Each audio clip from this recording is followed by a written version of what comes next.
name is Daniela, and this is my story. I live in a small town called Brighton Bay, not far from New York City.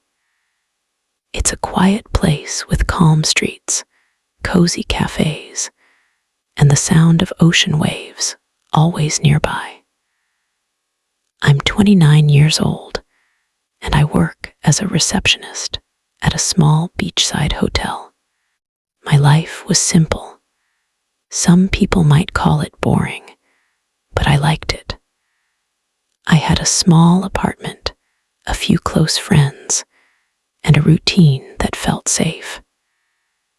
After a few painful relationships in the past, I wasn't looking for love anymore. I told myself it was better to be alone. But life doesn't always ask for permission before it changes things. That's when I met Michael. Michael came to the hotel on a business trip. He was different from the usual guests, quiet, polite, and a little tired. He had gentle eyes and a soft smile. When I helped him check in, he thanked me in a way that felt personal, not uncomfortable, just kind. I smiled back without thinking. The next morning, he came to the lobby and asked for directions. I told him where to find good coffee, which beach was quiet, and where locals liked to eat. He listened, really listened. That alone made me like him. He stayed for 2 weeks. Almost every evening after work, he came to the lobby and we talked. Sometimes we walked along the beach. Other times we sat near the lighthouse. We talked about books, music, dreams, and life. I told him about my quiet town. He told me about the pressure of his city job. With him, I felt comfortable. I felt seen. One night, while walking by the water under the stars, he looked at me and said, "Being with you feels like peace." That was the night I started falling for him. When his 2 weeks ended, he left Brighton Bay, but he didn't leave my life. We messaged every day. We talked every night. I missed him more than I expected. A month later, he came back. This time, he rented a small house near the harbor and invited me over. We cooked together, danced in the kitchen, and shared quiet evenings. It felt natural, like we had known each other for years. Then one evening, everything changed. We were sitting on the couch when he grew serious. "Daniela, I need to tell you something." My heart started racing. "I'm married," he said. "I have 2 children." I froze. My hands went cold. I couldn't speak.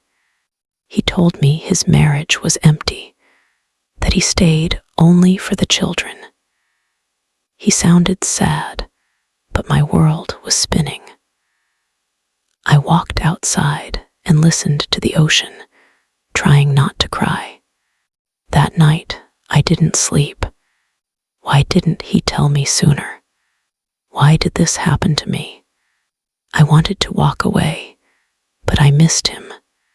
A week later, we met again. I told him how hurt I felt. He didn't make excuses. He only said, "I care about you." And I stayed. I knew it was wrong. I knew I had become the other woman, but I wanted to believe it was temporary. I hoped one day he would choose me. So we continued in secret. He visited once or twice a month. We stayed inside the little house. No dates, no public moments, no photos, just quiet evenings and stolen time. He made me feel special, but deep inside, I knew the truth. I wasn't his real life.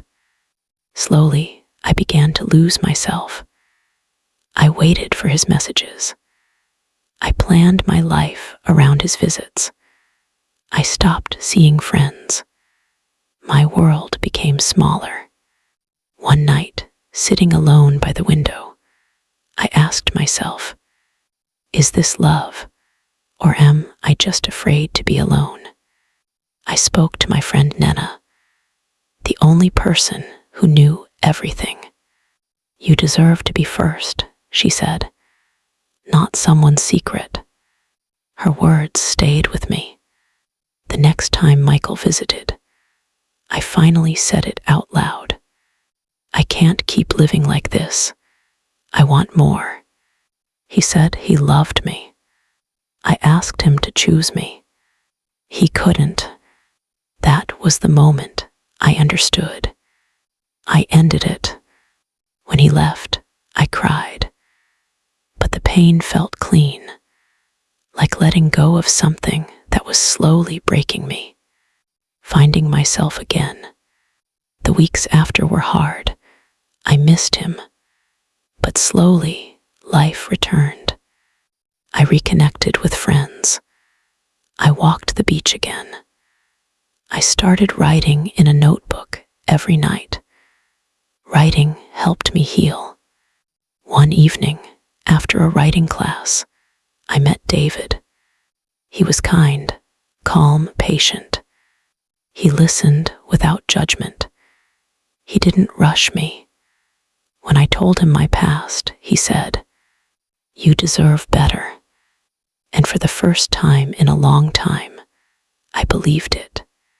Love with David didn't hurt. It didn't hide. It felt safe.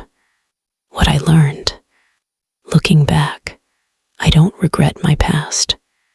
It taught me that love without respect is not enough. Waiting to be chosen will only hurt you. Peace starts inside yourself. Today, I am not hidden. I am not waiting. I am living. And that is the love I truly deserve. Thank you for watching this video. Subscribe and like for more.